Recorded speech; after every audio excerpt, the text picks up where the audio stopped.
আপনারাও কি পান্তা ভাতের খিচুড়ি বানাতে চান? তাহলে লাগবে পান্তা ভাত, লাগবে পেঁয়াজ,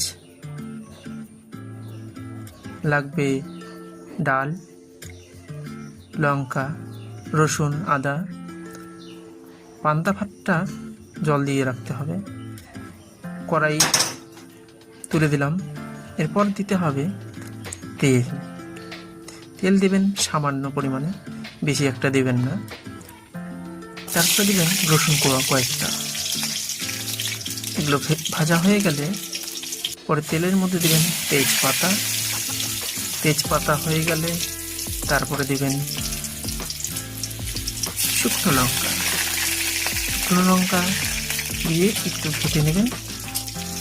তারপর ভাজা হয়ে গেলে দেবেন কাঁচা লঙ্কা। তারপর দিবেন পেঁয়াজ।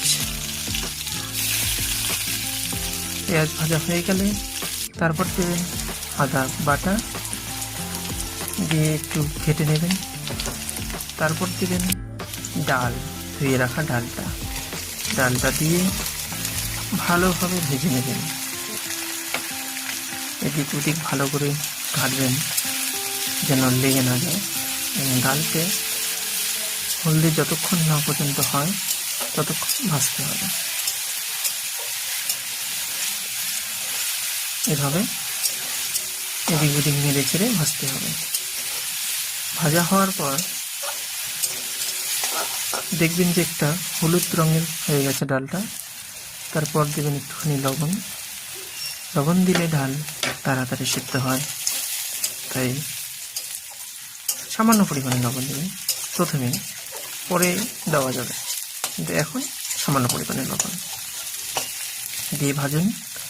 ভাজা হয়ে গেলে দেবেন জল। ডালের পরিমাণে জল দেবেন যেন ডালটা সিদ্ধ হয়। জল দিয়ে একটু নাড়াঘাটা করে রেখে দেবেন, আর রেখে দেবেন সিদ্ধ হওয়ার জন্য। সিদ্ধ হয়ে গেছে।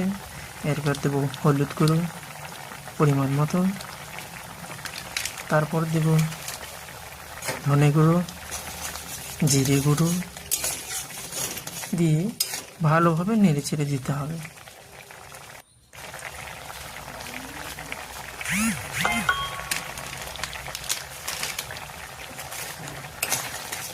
আর দিতে হবে সামান্য পরিমাণে লঙ্কার